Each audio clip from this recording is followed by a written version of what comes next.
Na Toyota, vamos ao volante do novo Toyota CHR para um futuro mais sustentável. Se esse também é o seu destino, escolha juntar-se a nós.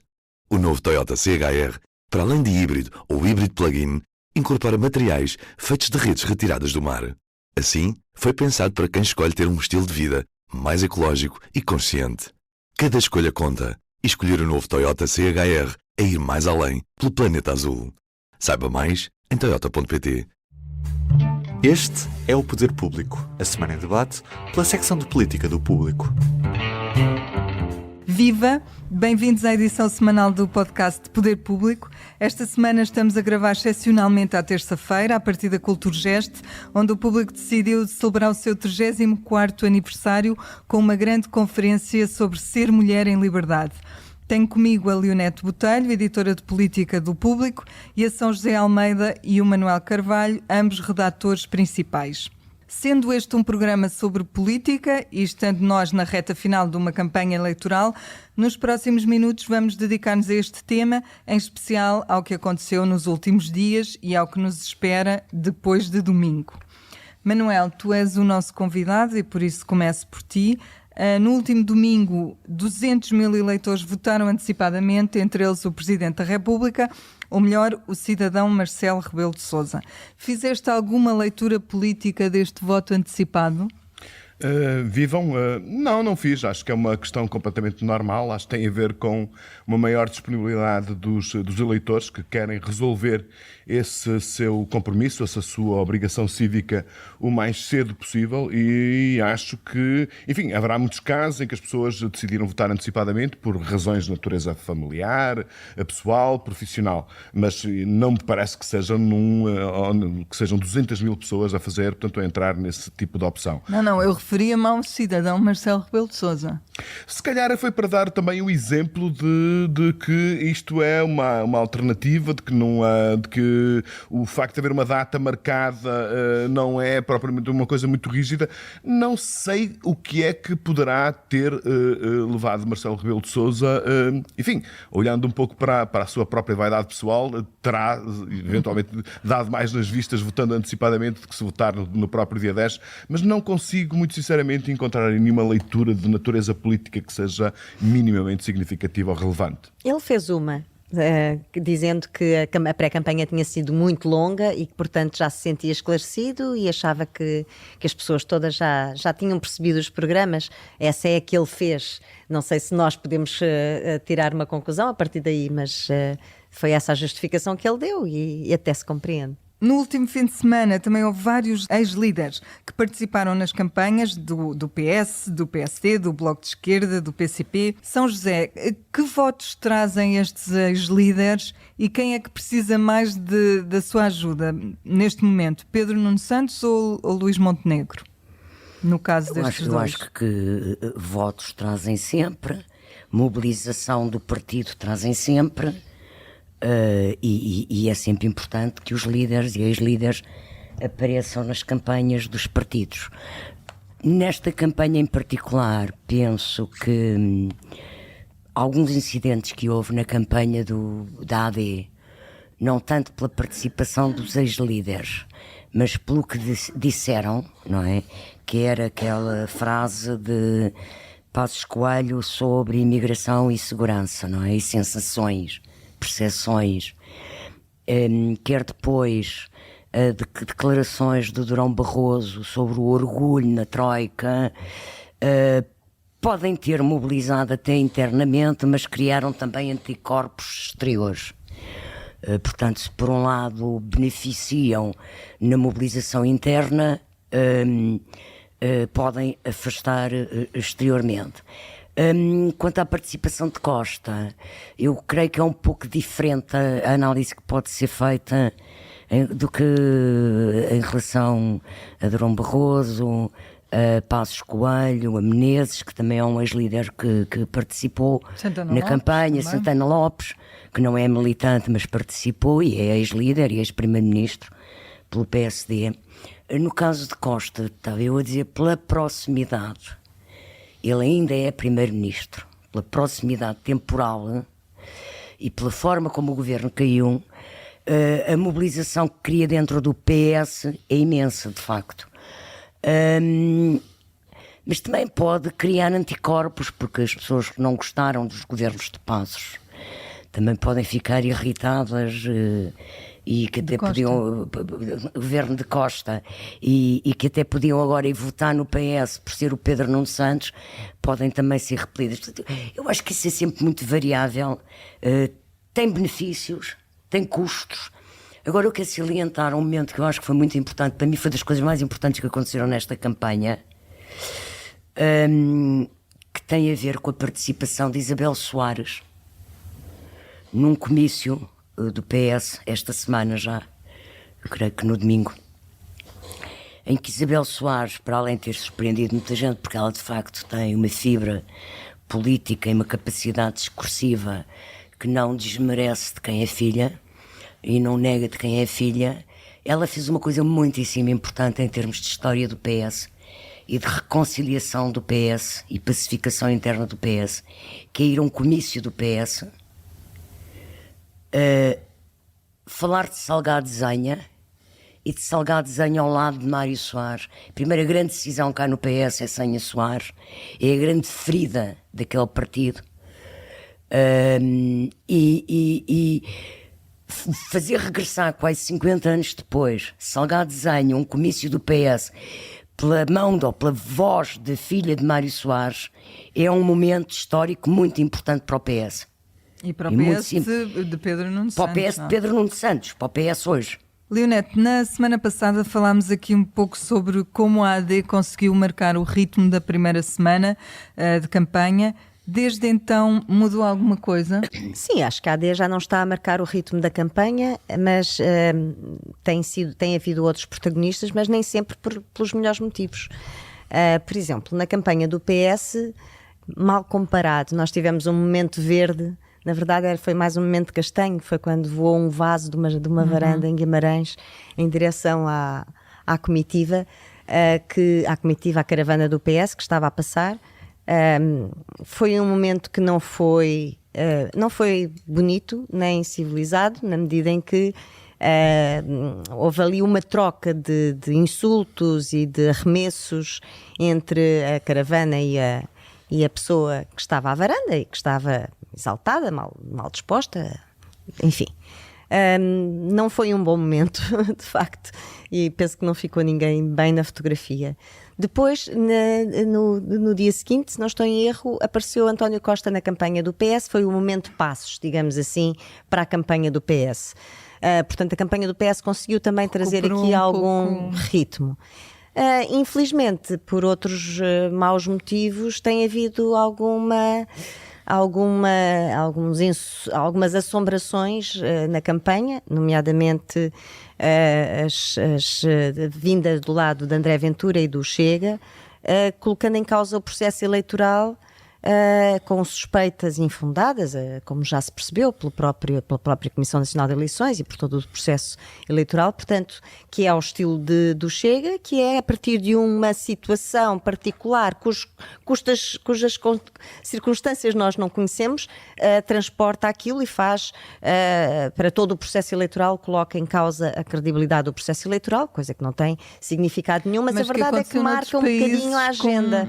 Não é? Exatamente, portanto, foi o que aconteceu no Brasil com Jair Bolsonaro, nos Estados Unidos com Donald Trump, portanto nada de novo daquele lado, sendo que é novo em Portugal e como nós sabemos, nem toda a gente compreende bem o que é que de onde é que isto vem, qual é a veracidade e, portanto, pode-se deixar enganar por estas falsas verdades, não é? Portanto, isto para dizer, não foi a AD que marcou o ritmo da segunda semana de campanha, ela foi toda muito mais equilibrada e, de facto, nem sempre por bons motivos. Eu quero só acrescentar a isso que tu disseste, o facto de também André Ventura ter gerado uma certa confusão em relação a com quem é que a AD vai fazer governo afinal, não é? No último dia tivemos declarações de André Ventura a dizer que tinha falado com figuras do PSD, que nomeou, umas disseram que era mentira, outra disse que era verdade, Rui Gomes da Silva,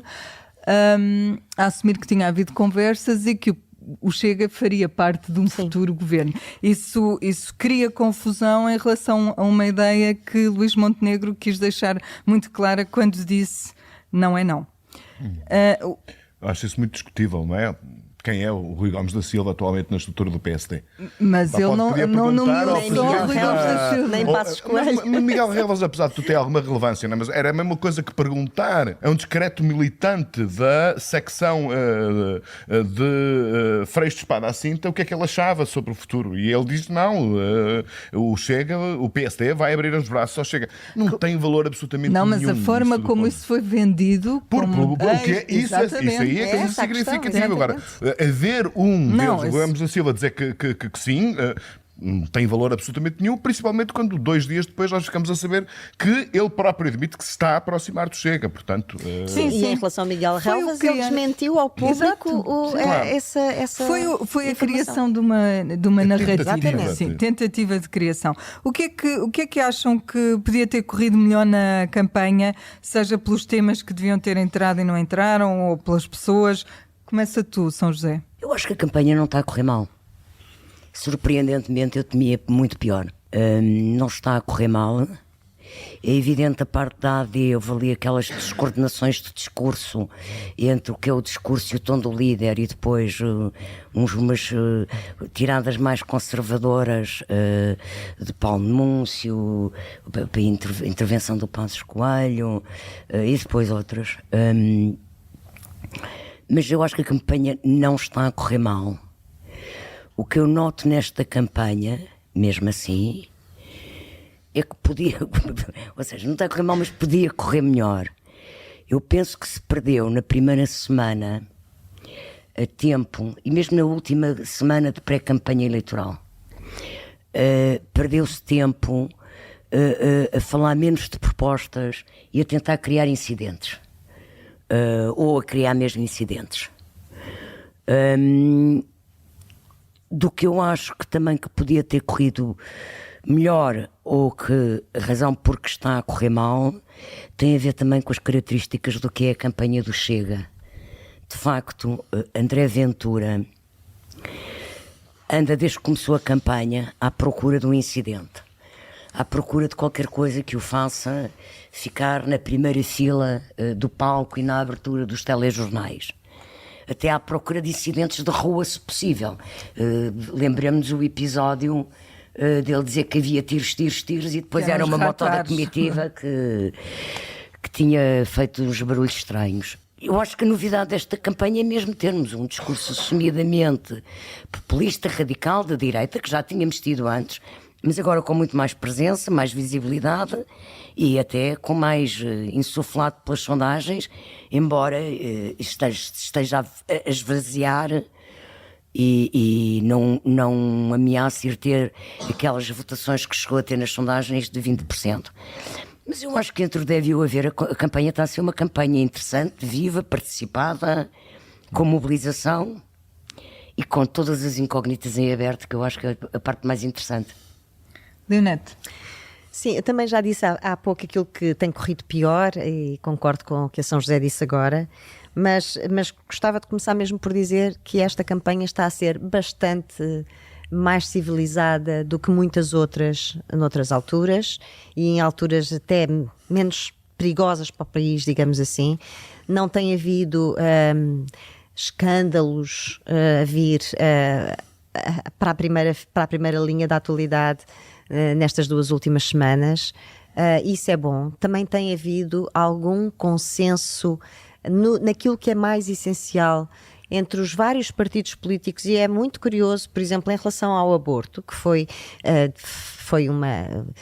a possibilidade de voltar a criminalizar o aborto, foi colocado em cima da mesa por Paulo Núncio, que é um vice-presidente do referendo. Sim. De qualquer forma, todos os partidos, sem exceção, vieram dizer que não estava no seu horizonte. E, portanto, eu acho que a campanha tem sido bastante mais civilizada do que aquilo que eu receava. E acho que isso é um ponto positivo e que de alguma forma também mostra a maturidade dos nossos partidos políticos. Por outro lado, os partidos democráticos também por várias vezes fecharam o cerco ao Partido Populista naquilo que era francamente radical e, portanto, isolando-o. Acho que isso também tem sido bastante interessante. Por outro lado ainda, quer dizer, a campanha eleitoral, propriamente dita, o período oficial, é um período para isto, para o improviso, para o incidente, para testar um bocadinho até mais como é que os líderes reagem ao inesperado no terreno, porque o grande momento de debate de propostas é o momento anterior, é o momento dos debates, e foram 30 debates, e foram também bastante programáticos, discutiu-se muito propostas concretas dos partidos. Acho que é isso que se referia Marcelo Rebelo de Sousa quando disse que se sentia esclarecido. E, portanto, este é um momento diferente, é um momento em que o eleitor apreende mais a personalidade do candidato, a sua capacidade de reação, a sua compostura perante multidões, por exemplo. E até perante incidentes como o da Tinta Verde. Exatamente, a forma como reage ao imprevisto, e portanto acho que são momentos bastante diferentes da campanha e há sempre muita coisa que pode correr melhor, mas eu desta vez preferia deixar no ar esta nota positiva porque acho que tem corrido bastante bem. Manel, o que é que podia ter corrido melhor? Bom, pode haver sempre muitas coisas que podiam correr melhor, mas eu estou completamente de acordo. Acho que, olhando para aquilo que é o nível de polarização que existe atualmente na sociedade portuguesa, acho que esta campanha está a decorrer de uma forma bastante tranquila. Evidentemente que há sempre aqueles truques que os partidos usam para tentar surpreender os seus adversários políticos. Na minha opinião, houve um excesso de aposta em recuperar memórias do passado, mas enfim, também compreendo que isso possa ser, de alguma forma, um argumento de natureza eleitoral, principalmente pelo lado do Partido Socialista, para fidelizar as suas hostes e, de alguma forma, atrair indecisos, mas no essencial acho que está a correr bastante bem. Estou de acordo com a Leonete e com a São José, bastante melhor do que aquilo que eu suspeitaria, e acho que há nesta campanha uma questão que me parece ser particularmente positiva e que não aconteceu, por exemplo, na campanha de 2022. É que há claramente uma delimitação muito mais clara, muito mais transparente entre aquilo que é o domínio programático ou doutrinário e até mesmo ao nível das propostas entre os dois principais partidos do que houve anteriormente. Ou seja, eu atualmente acho que um eleitor em Portugal tem muito mais razões para votar com convicção na AD ou no Partido Socialista do que aquilo que tinha há 2 anos. Há 2 anos atrás, em que havia, por um lado, um fantasma que felizmente saiu do debate político, não é? Essa questão do Chega, vai haver um acordo a seguir, não vai haver um acordo a seguir. Enfim, é por isso que esta questão de o André Ventura voltar a tentar colocar isso na agenda da campanha tem um único propósito, a dizer, olhem para mim que eu existo. Porque ele, de facto, está a ter dificuldades em comunicar, se lhe retirarem esse protagonismo, que não aconteceu nas eleições de 2022, ele fica, de facto, com uma esfera de influência, com uma capacidade de intervenção e de protagonismo muito mais reduzida. Isso, por um lado, não aconteceu, e eu acho que isso que é bom para o debate democrático, e, por outro lado, portanto, nós hoje sabemos claramente que há um bloco à esquerda e um bloco à direita, e principalmente nos dois partidos que estão no centro-esquerda e no centro-direita, há uma diferença programática e ideológica que eu acho que é muito importante para que cada um de nós possa olhar para aquilo que esses partidos propõem e possa ter uma decisão muito mais consciente, ou, se quiseres, muito menos pantanosa, muito menos amalgamada do que existiu em momentos anteriores. Isso, como disse a Leonete, e bem, aconteceu muito à custa dos debates. Nos debates, acho que os debates foram bons na generalidade. E, portanto, as pessoas têm mais razões para poderem votar em consciência, e eu acho que isso que é uma questão muito boa, que atesta uma vitalidade e uma saúde no nosso sistema partidário e político que, como cidadão, me apraz muito registar. Eu sei que é de veras difícil fazer adivinhação e que em 2022, mesmo com sondagens, tivemos uma grande surpresa nas urnas, tivemos uma maioria absoluta que não se fez anunciar nunca, mas vou sugerir-vos um exercício de projeção para acabarmos, que é quem é que vocês acham que vai acabar por formar governo? E agora começávamos por ti, Leonete. Olha, eu tenho a certeza absoluta que quem vai formar governo é quem ganhar as eleições. Eu não tenho tanta certeza. Mas eu vou explicar, Eu não né? tenho Eu já tanta estava à espera, Manela, eu vou explicar. Pelo seguinte, o PS só vai poder, se o PS ficar à frente nas eleições, há uma coisa que parece óbvia. O bloco da direita total, incluindo o Chega, é maior. E, portanto, o PS, com os seus parceiros, não vai conseguir viabilizar um governo facilmente. Aliás, porque Montenegro também não disse, nunca disse, se viabilizaria ou não este tipo de governo. Por seu lado, Luís Montenegro, deixou já claro que só governa se a AD ficar à frente nas eleições. E, portanto, se a AD ficar à frente nas eleições, Pedro Nuno Santos também já disse que viabilizará esse governo sem o Chega. Se houver uma maioria de direita. Sim. Se a AD ficar à frente das eleições, e parece... Com maioria de direita. A maioria de direita, eu estou a partir do pressuposto de que todas as sondagens apontam que haverá sempre uma maioria de direita no Parlamento com o Chega. Sendo que Montenegro, e eu acredito na palavra das pessoas, porque senão também já não estava aqui, disse desde muito cedo que nunca iria pedir ou contar com o apoio do Chega para formar um governo. E só governaria se ficasse à frente das eleições. Portanto, quem vai formar governo é quem ficar à frente das eleições, sendo que isso não nos diz nada sobre quanto tempo vai durar esse governo. Manel, o teu prognóstico. Bom, em primeiro lugar, nós sabemos que a fiabilidade das sondagens perante um eleitorado que tem uma atitude muito volátil sobre as suas próprias opções deixou de ter o valor que tinha há 10 anos atrás ou há 5 anos atrás, portanto não me parece que seja muito pertinente acreditarmos como nas sondagens, mas acho que é uma indicação que as sondagens nos dão e eu acho que aí sim, como comentário, como leitura política, acho que é pertinente nós olharmos para os números que as sondagens projetam. Temos que os temperar com, de alguma forma, a dinâmica da própria campanha, da mobilização dos partidos, etc., etc. E depois, portanto, olharmos também para uma outra questão que me parece que se tornou muito visível já durante a campanha eleitoral, embora se tivesse esboçado de alguma forma no período dos debates, mas se tornou mais claro nos últimos dias, que é a grande dificuldade que o Partido Socialista está, ou Pedro Nuno Santos, se quisermos, está em fazer passar a mensagem, ou pelo menos anular a desvantagem, o lado negativo da sua herança política deste governo de maioria, portanto, que teve o desfecho que nós sabemos. Acho que é uma tarefa muito difícil, sinceramente, muito mais difícil do que o que eu julgava que pudesse ser. Nota-se no comportamento das pessoas, naquilo que a gente vai ouvindo na rua, nas rádios, nos comentários, que há, de facto, uma grande rejeição ao Partido Socialista. Há uma necessidade, quase um instinto de punição por parte do eleitorado ao Partido Socialista, e isso, portanto, é também mais um indicador que mostra que eu, se tivesse que apostar agora,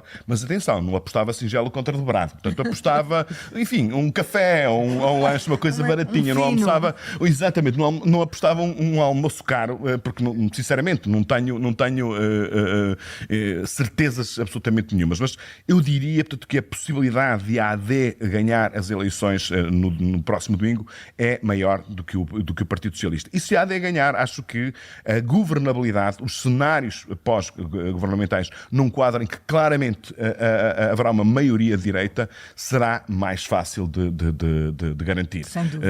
Teremos um cenário de estabilidade a médio prazo, já não digo sequer, portanto, a longo prazo. Isso é outra questão, depende porque se a AD em coligação com a Iniciativa Liberal, se tiver 40% dos votos, é uma coisa completamente diferente de se a soma soma dos votos da AD com a Iniciativa Liberal tiver 36 ou 37 ou 38. Portanto, vai depender de muitas coisas, mas eu continuo muito preocupado que nesta fase crítica do nosso país nós estejamos com fundados motivos para ter receios sobre o que vai acontecer a seguir. Mas, enfim, para dar também, no meio disto tudo, uma nota não tão pessimista, eu achava que esse problema da governabilidade, em novembro, quando o governo caiu, achava que ia ser muito pior do que aquilo que pode vir a ser no futuro próximo.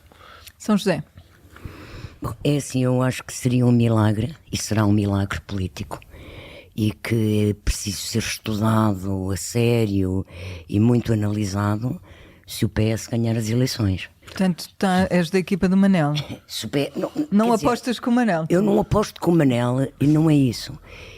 Ainda é bem, assim, à partida, será um milagre o PS ganhar as eleições. Neste contexto. No contexto em que tem 8 anos de governo, no contexto de que foram as polémicas da maioria absoluta, no contexto em que se deu a demissão de António Costa. Portanto, depois disto tudo, o Pedro Nuno Santos, com 2 meses, 3 meses de liderança do partido, ganha as eleições, isto passa a ser um caso de estudo político, não é? À partida. Agora, também, nada me diz e nada me garante que o PSD vai ganhar as eleições. Eu não consigo olhar para a campanha, para as dissonâncias que tem havido dentro da campanha do PSD.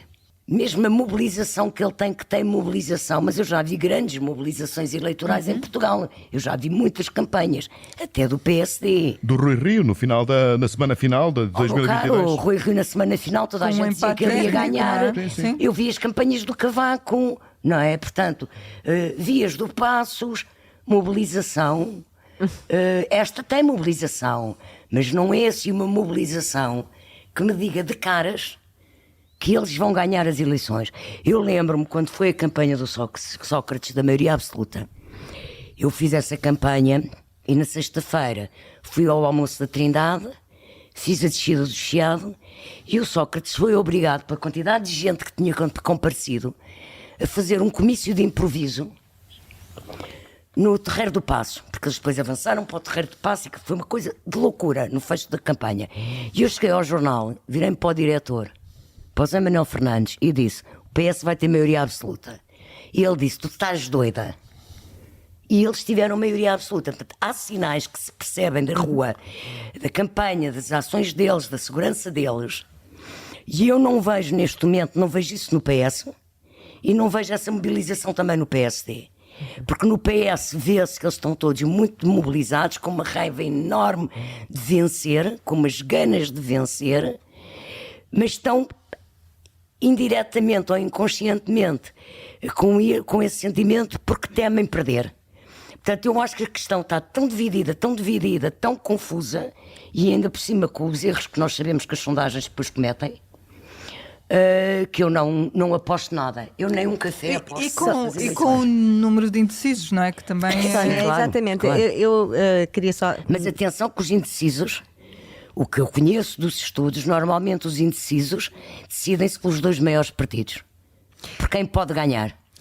Eu só não acabei há bocado o meu fio condutor, que é para dizer, eu estou de acordo com a São José e com o Manel, e com alguns outros argumentos, se calhar, que é o seguinte: estou muito convencida desde que António Costa se demitiu, praticamente, e sobretudo desde que Pedro Nuno Santos tomou posse como secretário-geral, que o PS não tinha pressa em ganhar as eleições, ao contrário da AD. Isso, sim. Exatamente.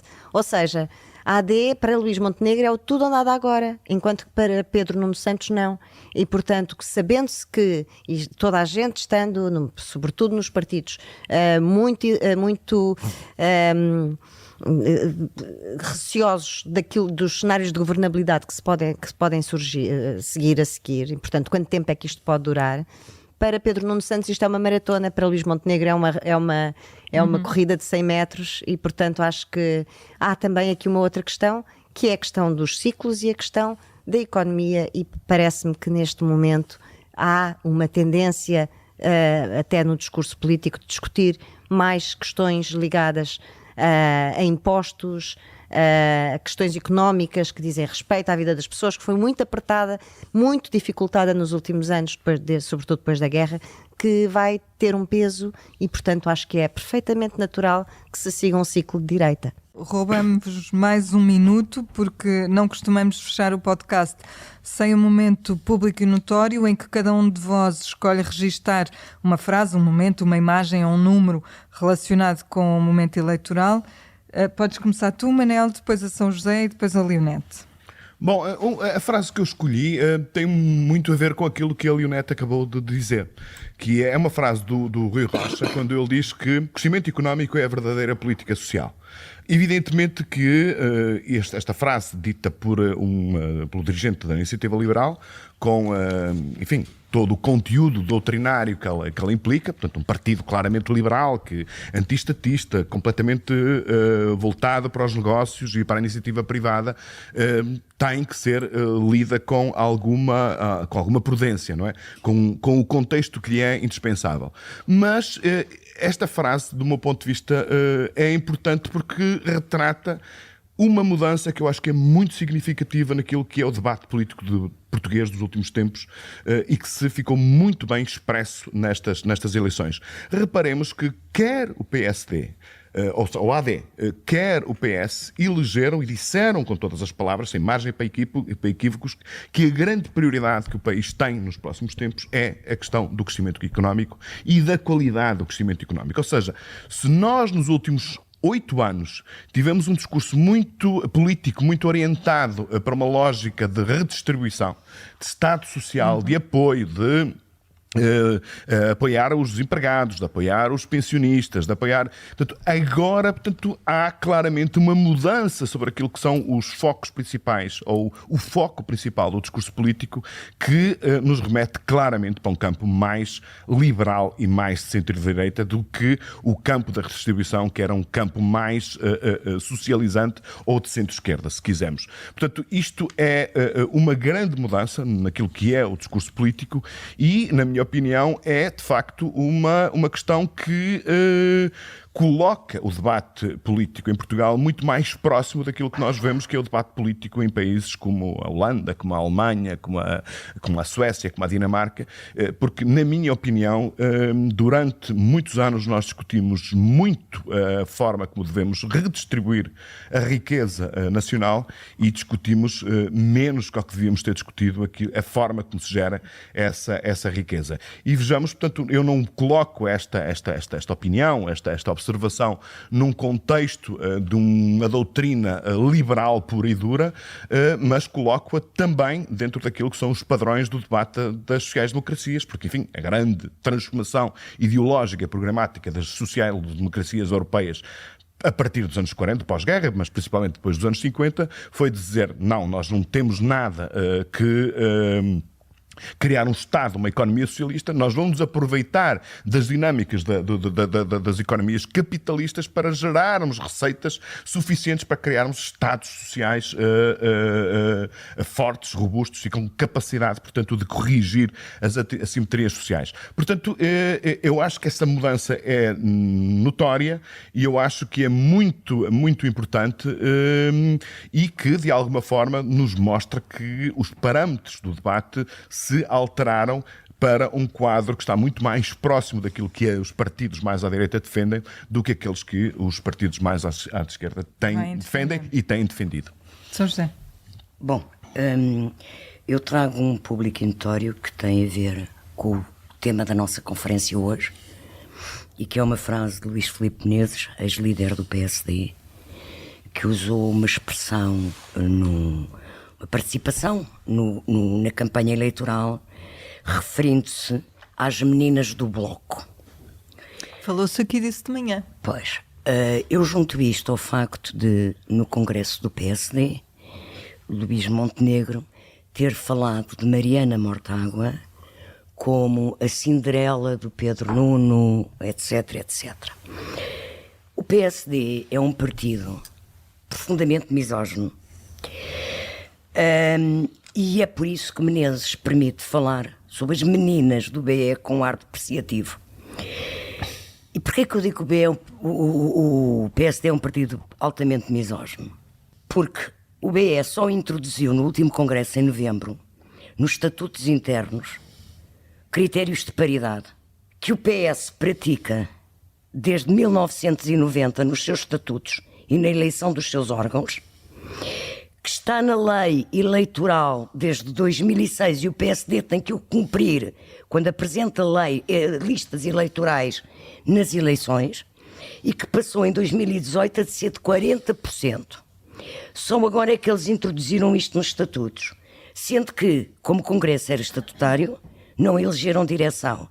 E, portanto, a direção do PSD neste momento tem em 6 vice-presidentes 2 mulheres, as mesmas 2 que estão na Comissão Permanente, e atenção que na Comissão Permanente são 12 membros, as mesmas 2 e outras 4, portanto 6, estão na Comissão Política, que tem 22 membros, e o Conselho Nacional tem 9 mulheres em 74 membros.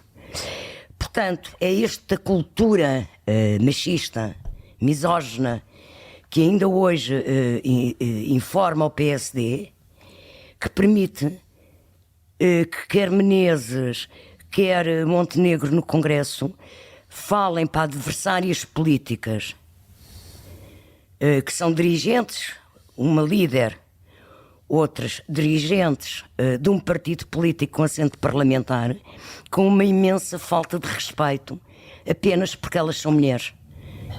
Só por isso. Ele nunca diria vai-se entender com os meninos do BE. Pronto. E isto é o meu público notório negativo desta vez. Olha, o meu não é uma frase, mas podia ser um título de programa de televisão. Querida, mudei a campanha. E isto tem a ver com André Ventura, que tem feito uma campanha e tinha previsto fazer uma campanha apenas com comícios à porta fechada, ao almoço e ao jantar, e que percebeu que está a perder terreno e que isto não está a resultar como ele desejava, e portanto agora introduziu arruadas diárias na campanha a partir de hoje. Começa no Alentejo. Não sei se está, como dizia a São José há bocado, à procura de algum momento para se vitimizar, mas a verdade é que mudou a campanha na reta final porque percebeu que já não chega a estar a dizer o que lhe apetece dentro de portas e, portanto, como escreve hoje o Luciano Alvarez, querido, mudei a campanha. Eu mudo para querida, mudei a campanha, que ele tem que avisar a mulher que não vai dormir tantas vezes a casa. Chegou então o momento de nos despedirmos. Voltamos já depois de dia 10, portanto já com resultados eleitorais, e na semana em que o Poder Público faz 7 anos, mas sobre isso havemos de falar talvez nesse episódio. Até breve. Obrigado. Até para a semana. O público fica no ouvido.